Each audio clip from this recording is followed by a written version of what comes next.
Hello, welcome to Pursuit of a Perfect System. My name is Terryellis and welcome to the video coverage for the Audio Video Show 2019, which was a HiFi and AV show out in Warsaw, Poland in November 2019. And in this video, you'll be seeing HiFi industry legend Michael Fremer, Analogue Planet and stereophile reviewer gives a very detailed presentation on how to correctly set up a turntable. I also want to thank my show coverage sponsors, Griffin Audio Designs, GIK Acoustics, and Tellurium Q.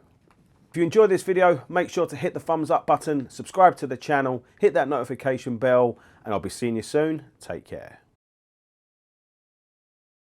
So I think everyone who owns a turntable should learn how to do this themselves, because dealers stopped caring about vinyl a couple of years ago, and the knowledge of how to do this was lost, and now they all want to get back into it, but a lot of them don't really know what they're doing.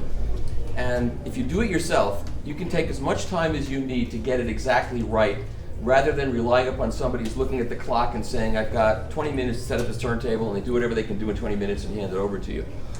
And it's not that difficult to do, it really isn't. If I can do it, anybody can do it, believe me. So let's talk about the way to set it up before you do it.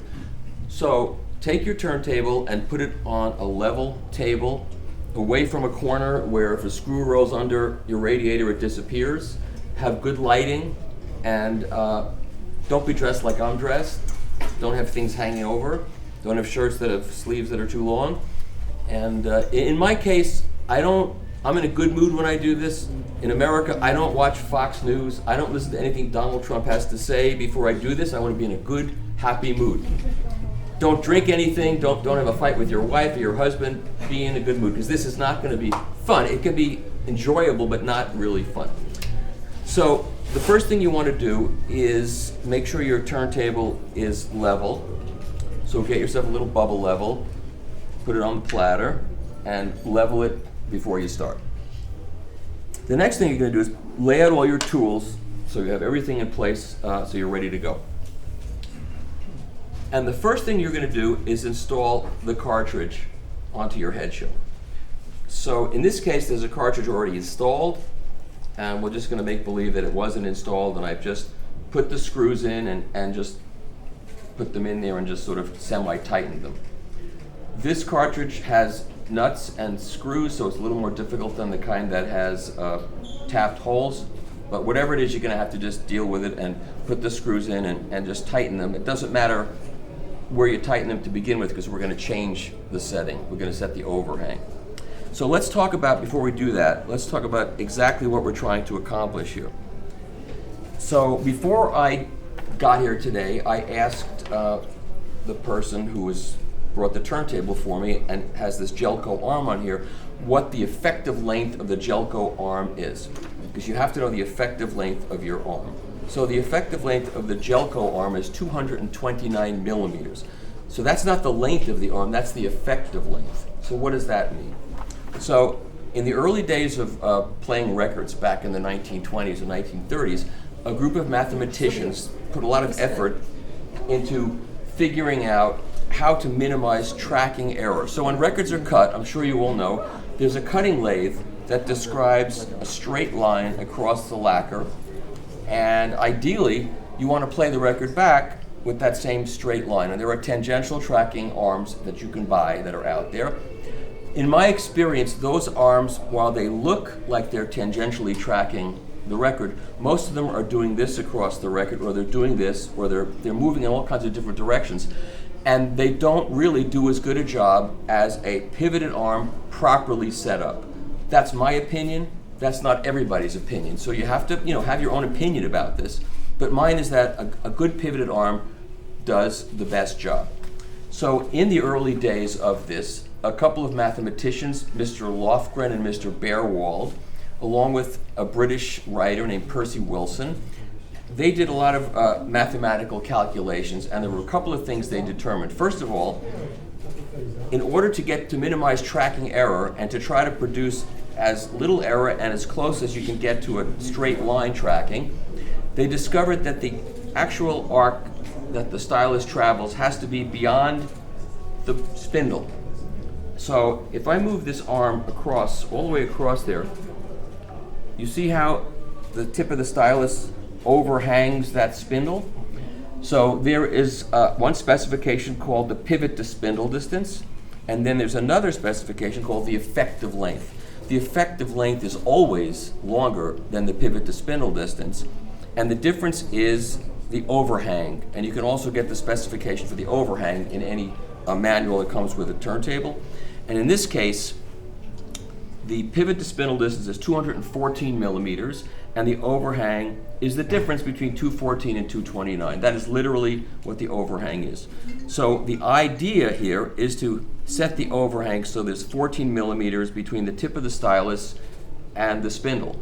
And the reason why each setting is going to be different is because every cartridge is different, and where the tip of the stylus rests relative to where the screws are in the head, in the cartridge body, is different for every cartridge. So you have to know that going in. So the first thing we do is since we get to remove the head shell here, it makes it a lot easier. We can get to the cartridge pins and the cartridge clips easy. If you don't have a removable head shell, you're going to do the same thing, but you're going to be doing it from underneath.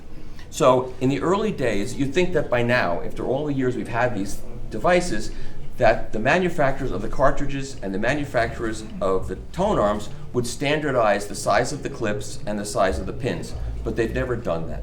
So what happens is people go to do this for the first time and get a needle nose pliers, don't use your fingers. They go to put the clip on the pin, and sometimes it won't fit, so they try to force it, and when they try to force it, they break it.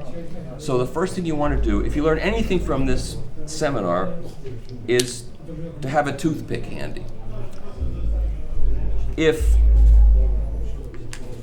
it's too tight, if you can't fit the clip over the pin, get a toothpick and stick it in the clip and push it in enough so that it opens the clip slightly, so you can then fit the clip over the pin. If it's too loose, you're going to have to tighten it. And what you don't want to do is squeeze it and collapse it, because that could break it, and that's a big problem. So what you want to do is take the toothpick, put it in the clip, and then squeeze it gently so it closes a little bit. You want a nice snug fit, but you don't want it to break, and you don't want it to be loose. If it's loose, it's going to fall off, and you'll have a horrible hum through your system. So once that's done, you put all 4 of these leads onto the cartridge pins, and it's color coded. So red is the right channel hot, white is the left channel hot, blue is the left channel ground, and green is the right channel ground. It's all marked. So that's very simple.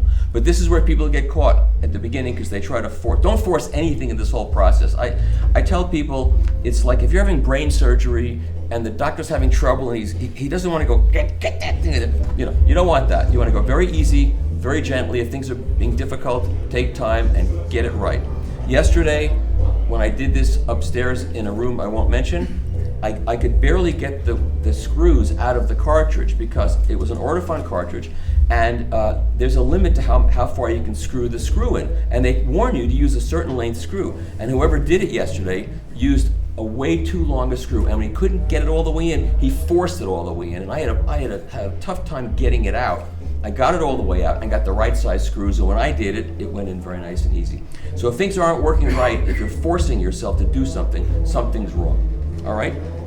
So now we have the pins and the clips together.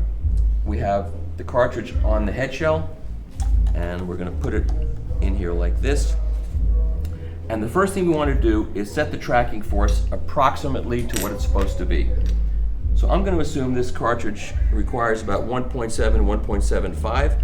And first I'm going to use the built-in gauge that comes with the cartridge, comes with the arm.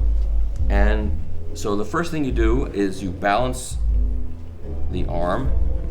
You turn the counterweight till the arm just about floats. Turn the anti-skating off. It doesn't have to be exact. So it floats.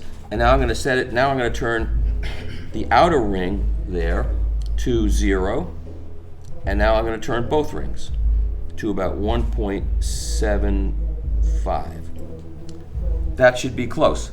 But better than that, I suggest you get one of these inexpensive stylus pressure gauges, digital stylus. This is what digital is good for, measuring the stylus pressure.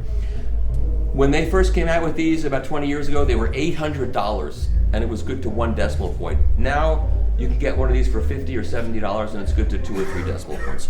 So let's see how accurate the gauge is on this Jelco arm.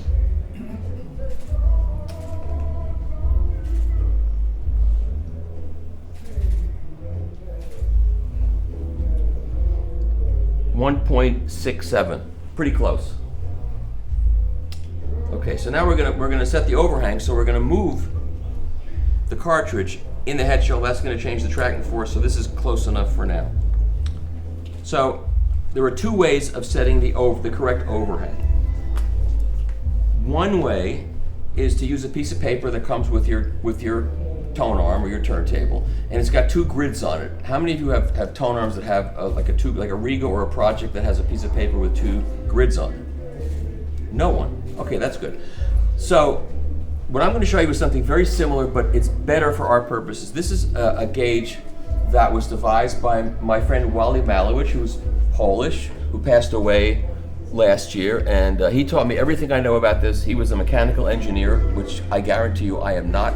Everything I know about this subject I learned from Wally, and I miss him every day, because when I have a question, I think about, I got to talk to Wally. Well, Wally's not here anymore. So these are going to be manufactured again. His son is working with someone in America, and they are developing replacements for this device. This is, to me, is the best device to use. And the reason it's the best device to use is because it shows you the actual arc the stylus has to travel across the surface of the record. It doesn't have 2 grids that are unrelated to each other that you might not understand. So you see there's multiple arcs here. Each of these arcs represents a different effective length arm. So on the back, it's got almost all the arms that you'll encounter. So this arm has an effective length of 229 millimeters. And that is the first arc down here on this grid, so that's the one I'm going to use. And if you look really closely here, you can see that each one of these arcs actually has 2 sets of lines. One's bare-walled and one is loft-grid.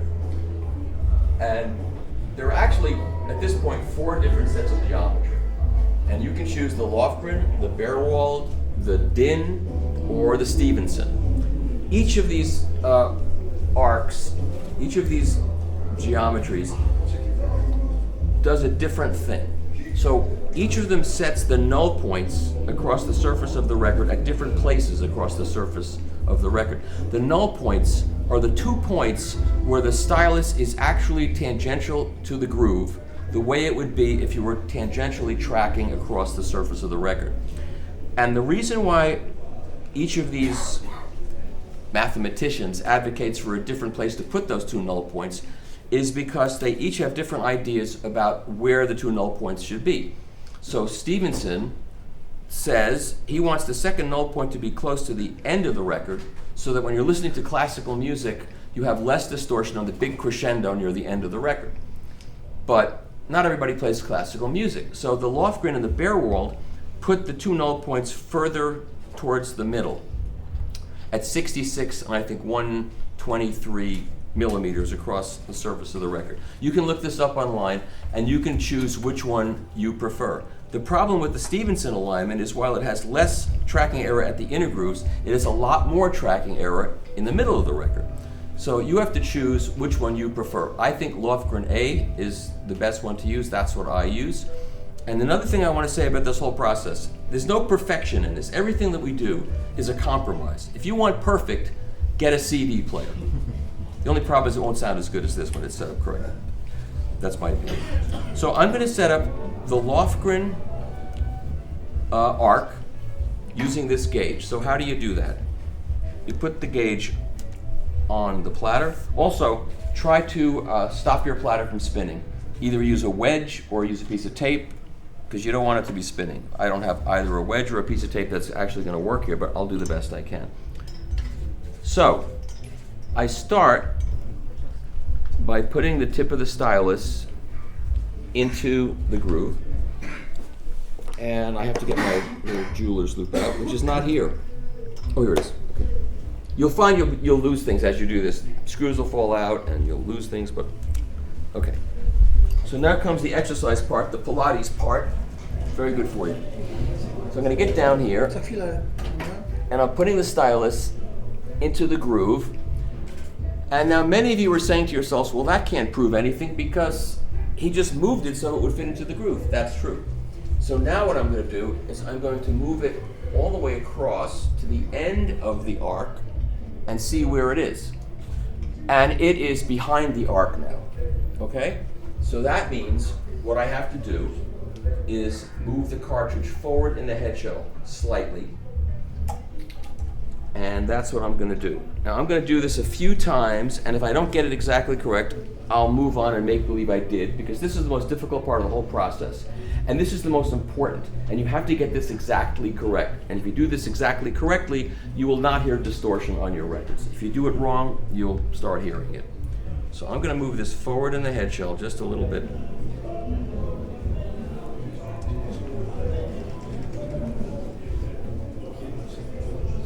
Okay, this screwdriver is too big.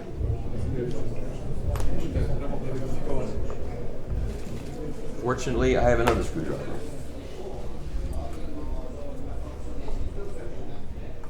This one's not too big. Okay, so now I have to move it forward a little bit.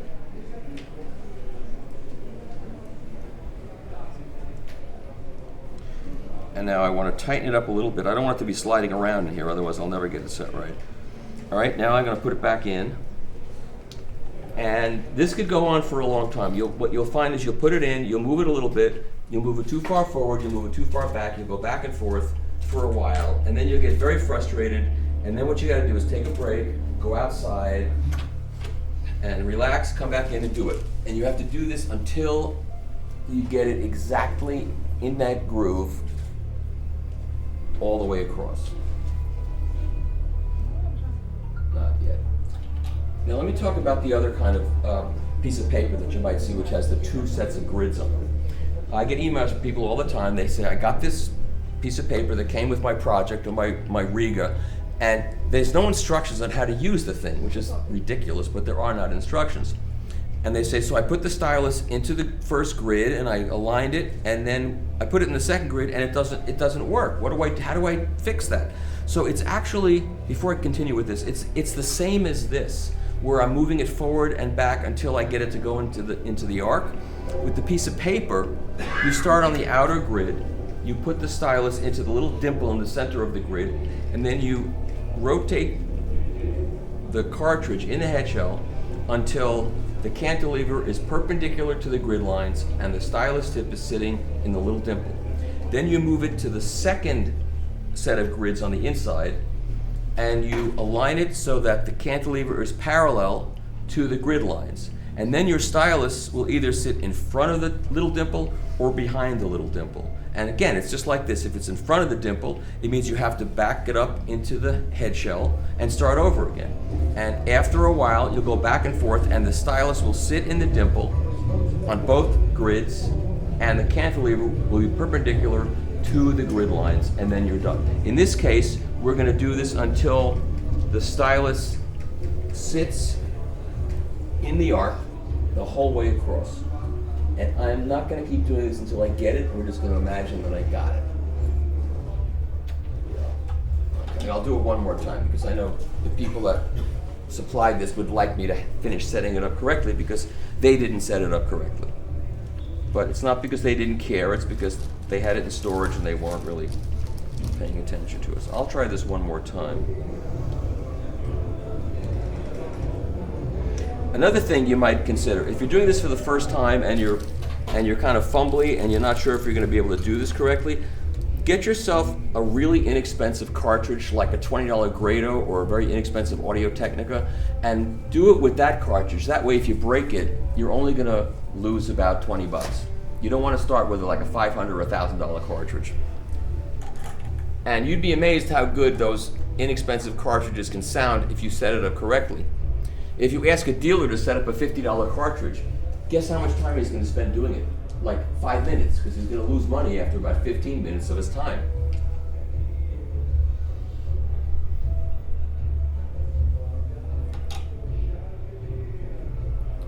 Okay, it's still too far back.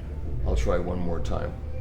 My former editor at Stereophile just can't believe I do this in public. He just thinks it's like something, like a few other things that I want to talk about that you just don't do in public.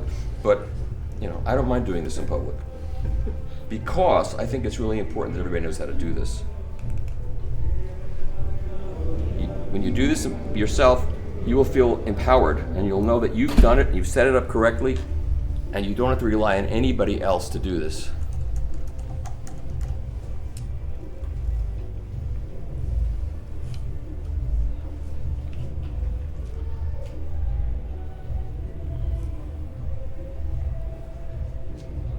It's close, but not quite, but we're going to make believe it's correct, all right? Because otherwise, we'll be here all day. So I've set it up so that the stylus rides in that arc all the way across. Now, that means I've set the overhang, which is the distance from the pivot point to the tip of the stylus. That is not correct. Now I have to set the zenith angle. The zenith angle is the perpendicularity of the cantilever. And you'll see here, you see there's a whole nother set of grids right there. That is literally the tangential line that the cutting stylus would have made on the record. And it's reproduced here. And you'll see positions number 2 and number 4, there are sets of hash marks. Those are the 2 null points. And you'll see that there's Lofgren and Bearwald. Obviously, since we've used the Lofgren arc, we're going to try to use the Lofgren grid to set the next thing. So what we do is we put the gauge here. We carefully make sure the stylus is sitting on the line, because that's the tangential line. And then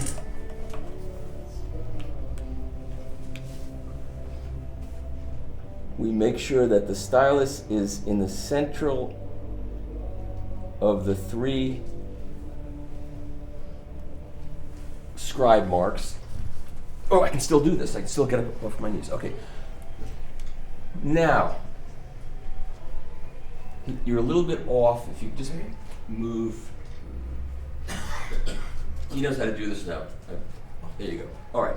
So you can see that that cantilever is parallel to the 2 hash marks on either side of it. Mm-hmm. See that? If it's off, which it often is, you have to then rotate the cartridge in the head shell until it's parallel. Mm-hmm. But then what might have happened? Then you might have upset the overhang. So you got to go back and double check the overhang. And if it's off, you have to start all over again. And that's where it gets very frustrating, but you have to do that. You got to start over again and get it to the point where it's riding in the arc and the cantilever is parallel to the hash marks.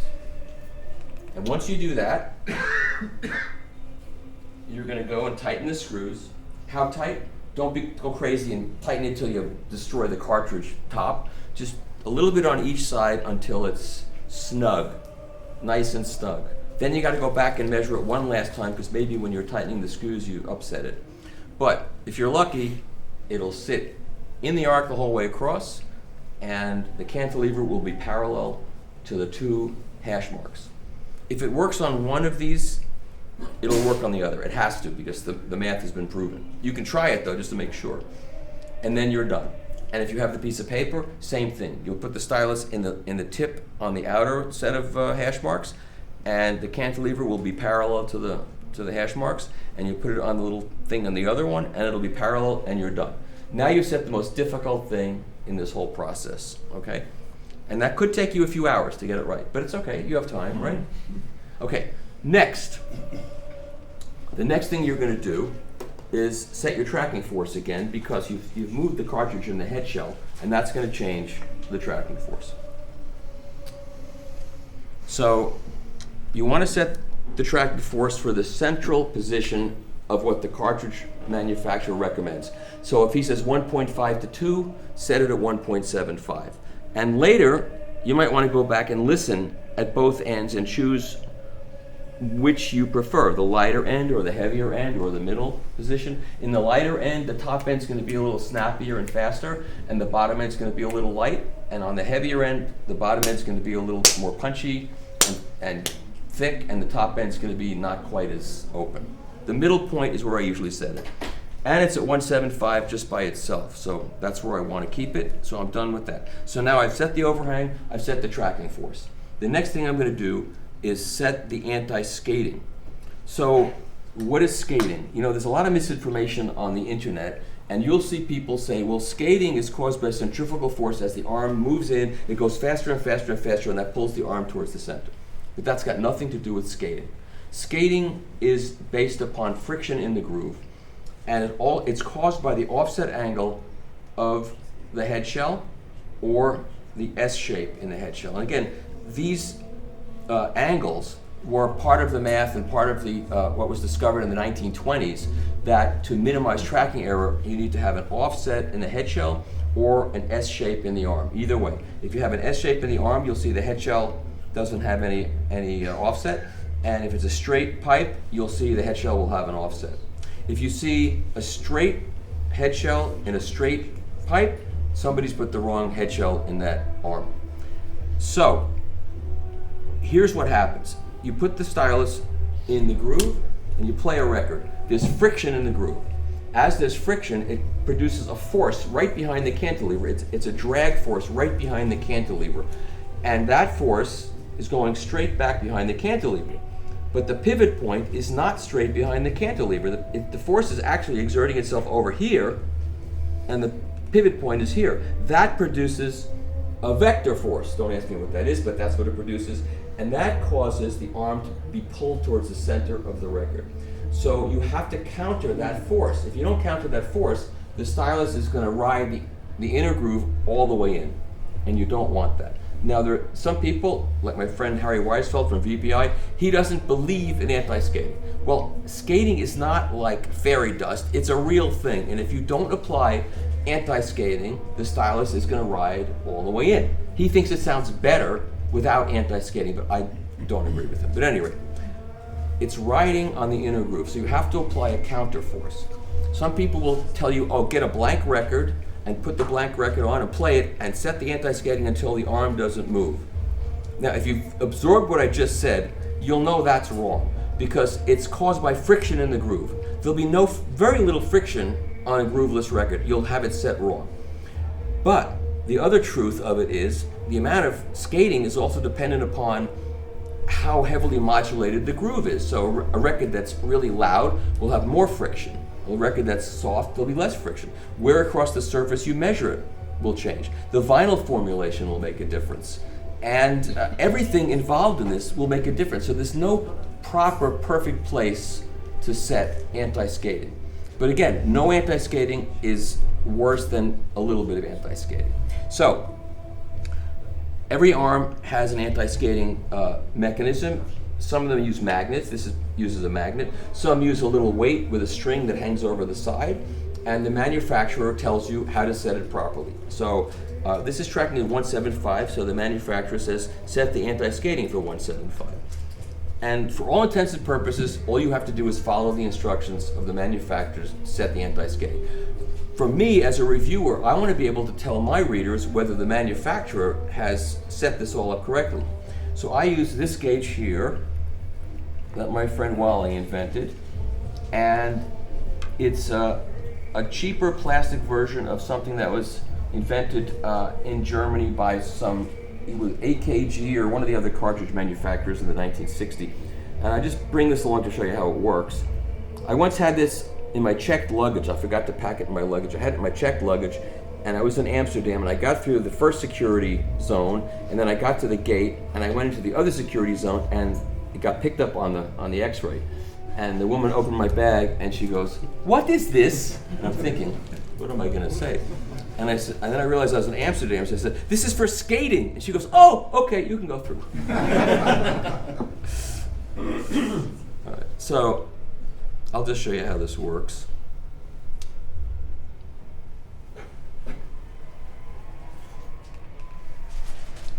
So my friend Wally calculated that when the skating is set correctly, the offset from the plumb bob, which is that metal thing, should be around 10 or 12 deviations.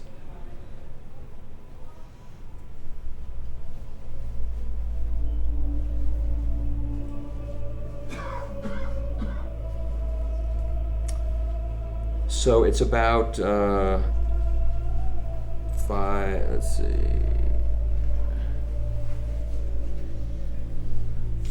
10, it's about 12. That's correct. So I'll turn it off and I'll show you what happens when I turn it off. Well, it's not exactly going correctly, but you see how the arm moves towards the plumb bob. There's a little bit of anti-skating force in this arm when it's turned off. So if every sample is like this one, I would tell readers, don't set it for the equivalent of the tracking force, set it a little bit less. And again, this is an approximation, so you'll never get it exactly correct, but essentially just follow what the manufacturer says. And less is better than more, so if you want to be on the safe side, if it says 1.75, set it for 1.5 or 1.3. Again, it's an approximation. It can never be exactly right for every record you play, so that takes care of anti-skating. So now you've set tracking force, you've set your overhang, your zenith angle, and your anti-skating. There are only two things left and you're done. And the first thing is the stylus rake angle. So what is the stylus rake angle? If your arm is adjustable in the height mode, if you can loosen a screw and raise or lower the arm, you can change the stylus rake angle. So why is that important? So when records are cut, the cutting stylus describes an arc.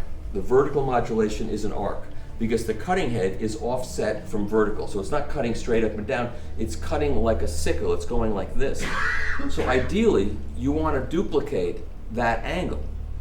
And if you don't get it right, you create a lot of what's called intermodulation distortion.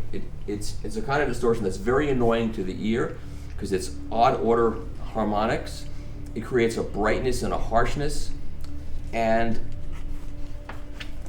there's an article that you can download from my website, Analogue Planet, which I got permission to republish. It was from the March 1981 issue of Audio Magazine. And it's called More Than One Vertical Tracking Angle. And vertical tracking angle is related to stylus rake angle.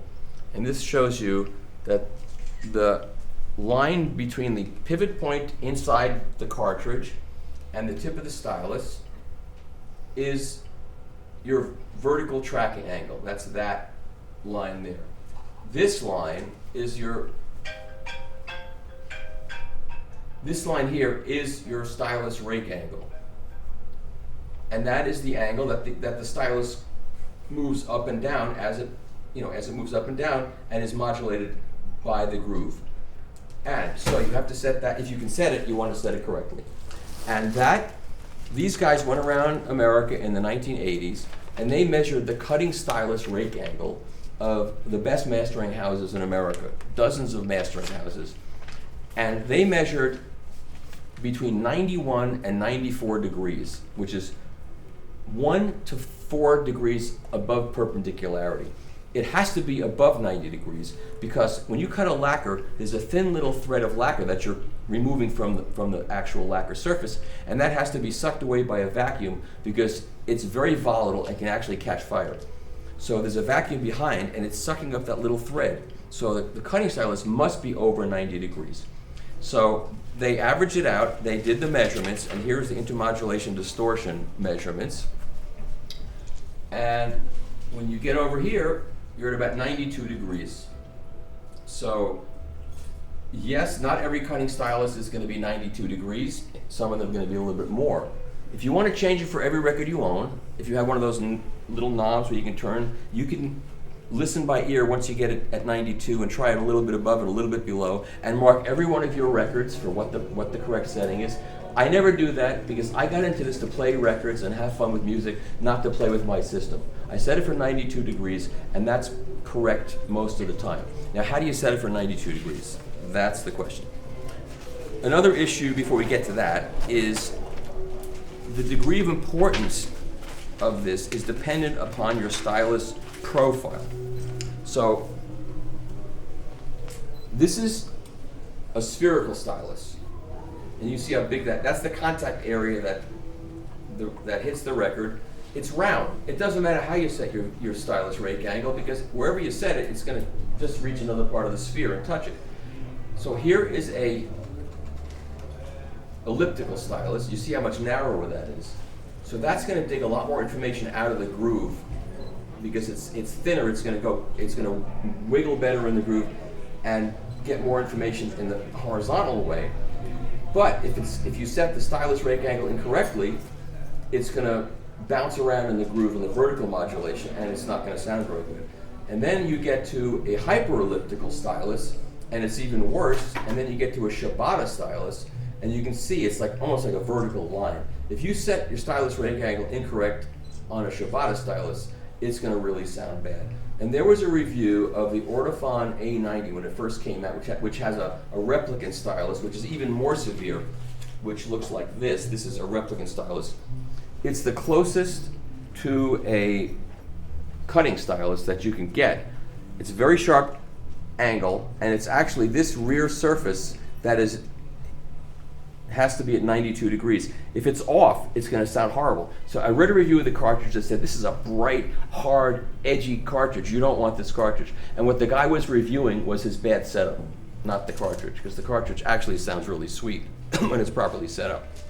So how do you do this correctly? Well, in the early days, before we could see what we were doing, and even to this day, if you look at the instruction manuals of most tone arms, they'll say, set the arm so it's parallel to the record surface and you're done.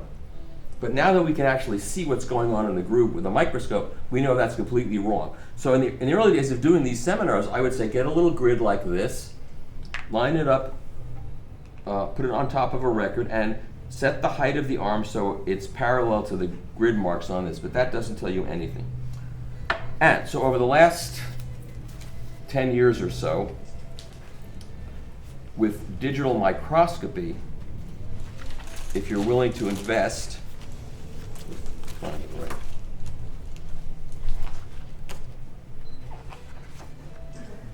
should have organized it before I came downstairs, but I was so busy running around the show that I didn't. So 1 second. Okay. This is a digital microscope that costs, at this point, probably $100 or $150. Now, if you're buying a cartridge that costs $100, obviously you don't want one of these. But if you have a club that you belong to, a group of people that are audiophiles that you are in contact with all the time, you can chip in and get one of these and a little stand for it. And I show on my website how to use this microscope to look at the stylus rake angle. And so, with that microscope, what you're going to see is something like this. And the software that comes with the microscope lets you draw the line and it tells you the angle. So this is one that my friend Wally sent to me when I first learned how to do this. And so that's 92.6 degrees. So this is a micro ridge stylus. And so this is the contact patch right along that line. And this line is 2 degrees beyond perpendicular, or 92 degrees. There are some people that say, well, I do this by ear. You know, I don't have to use a microscope. I can do it by ear. You can do it by ear, assuming that the cartridge was properly manufactured. So here is a cartridge that cost $5,000 that when the arm was parallel to the record surface, it measured 87 degrees. You can see how the stylus is inserted into that cantilever at an angle. So if you start with the arm parallel to the record surface and then just listen carefully and try to dial it in, you'll never get it right. it'll never get even close. It won't even get to 90 degrees. It'll be wrong no matter what you do. So this is a cartridge you want to put back in the box and bring back to the dealer and say, I want another sample. This sample is defective. Dealers hate me when I show this, but that's the fact of life. So just for the sake of quality control, if you're going to spend $5,000 on a cartridge, you want to make sure that the cartridge is properly manufactured. If it is properly manufactured, when the arm is parallel to the record surface, you're going to get close to 92 degrees. I had a guy bring over a cartridge and an EMT turntable, a classic EMT turntable. He was getting into vinyl for the first time, and he went crazy and bought this EMT turntable from Colombia, South America for huge amounts of money, got an EMT cartridge, put it on it, and called me and said, I'm really disappointed. I got this turntable. I heard it was supposed to sound so sweet and so warm. My ears are bleeding. What's wrong? I said, why don't you bring it up? Let me see the EMT turntable. I've never seen one. So he brings it up. I set up the microscope, and the cartridge was not manufactured correctly. So to get it right, I had to move the arm up like that, which is not really right. You want to return that cartridge.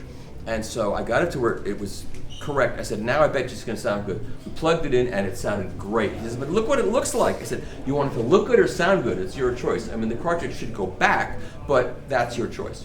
So what I'm telling you is if you spend $5,000 on a cartridge, you really should spend the money on the digital microscope. Dino Light is the company that I use, and they're a couple $100, and they're worth doing. So once you know this, you then most of these arms have a little set screw that you loosen, and you raise or lower the arm. It can be very primitive, and you do it sort of manually, raise it and tighten, and then check it, or you can have a vernier dial and literally look at the marks on the dial and get it exactly correct. Either way, if you have a Shibata stylus or a hyper-elliptical stylus, you want to get the stylus rake angle correct, because when it's wrong, it's going to sound really, really bad. And if you have one of these replicant styluses on an Ortofon cartridge, it's going to look like this. And the 92-degree angle is this angle right here. It's got nothing to do with this. It's right back here. That has to be 92 degrees to the record surface. Okay, now you got that set up correctly, and there's only one more thing to do, and that's your azimuth. So what is azimuth? So the azimuth is the perpendicularity of the cantilever to the surface of the record. So let me find one more picture here. If I'm lucky enough, I'll find it. So this is what it looks like in the groove. So this is the Westrex 45 degree system.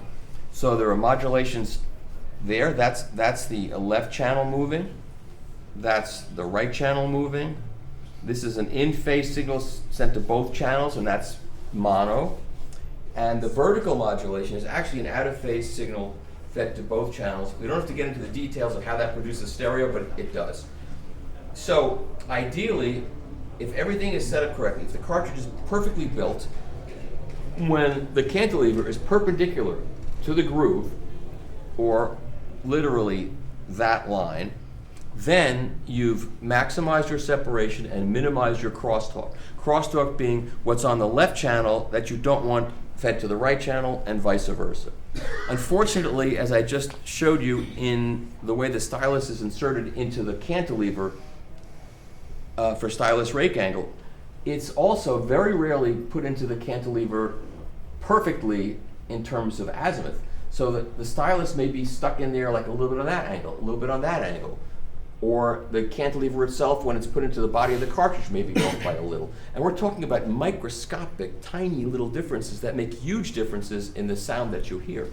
So the odds of the cartridge being correctly installed when the cantilever is perpendicular to the record surface is almost never, unless you're buying a very expensive cartridge that's perfectly manufactured. And then it should be, and it usually is.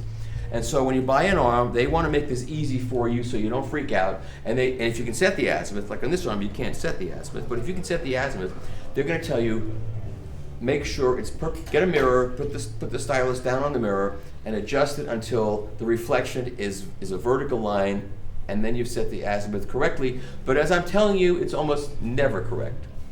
So how do you set it? There are a number of different ways of setting it. One is using a device called a phosgometer that you can buy. It's not that expensive. And you take the output of your phono preamp and you put it into the phosgometer, and then you get a test record that has modulations only on the left channel at 1K and then only on the right channel. And the phosgometer is going to measure the crosstalk. And you set it, you move the azimuth until the crosstalk between the channels, so the meter moves about the same amount on each channel. And then you've equalized and minimized crosstalk, and you're done. That's not the most effective way to do it, but it's a really good way to do it. Certainly better than doing it by making the stylus, the cantilever, perpendicular. The other way you can do it is using a digital oscilloscope, and I can't go into that here because it's too complicated, but on my website I talk about that, and I will make a video and show that. I actually didn't make the video yet because my friend Wally said, don't do that, I'm gonna try to patent this, or I want to make money off of this, and he passed away before he could, and I want to make sure that you know how to do this before I pass away so it doesn't get lost. So you can use a digital oscilloscope. It's not that difficult to do, but a digital oscilloscope is going to cost you a couple $100s to buy. So again, if you're spending $5,000 or $6,000 on a cartridge or more, you definitely want all these tools in your arsenal when you set up your cartridge. If you're buying a cartridge for a couple $100, you don't want to do that. Get a phosgometer or do it by ear. When you minimize the crosstalk and maximize the separation, what ends up happening, of course, is your soundstage gets much wider and the picture is balanced across the soundstage and your center image gets locked in. So when I go to people's homes who have these systems and they have never done this, I bring my digital oscilloscope, we listen to some music, and they go, oh, I did it by ear. Okay, so I do it with the oscilloscope and I know exactly what the crosstalk is on each channel, and I set it 2 degrees on one side, measure it 1 degree perpendicular, 1 degree and 1 degree. I have five sets of measurements. I find the one where the crosstalk is minimized between the channel and the separation is maximized, and the amount of separation between the 2 channels is within 2 decibels of each other. And when that's done, and we play a record, boom, it opens up and you get a perfect big soundstage. So I can't go into that detail here, but that's how you do it. So after you do all of these things, which could take you hours, you will have set up your cartridge perfectly. When you play records, you should not hear distortion, you should not hear noise, you should not hear the sense of there being a mechanical little stone going through a canyon. It should sound incredibly good. So I take my vinyl rips to shows and I give them at 9624 to DAC manufacturers, and they use them in their demos, and they never tell people that they're listening to a vinyl. They go, here's the Beach Boys in my room. Boy, that's the best version of that I ever heard. Where'd you get that? I can't talk about it, but it's from a record. And they don't hear any distortion, any rumble, any noise, and it sounds great.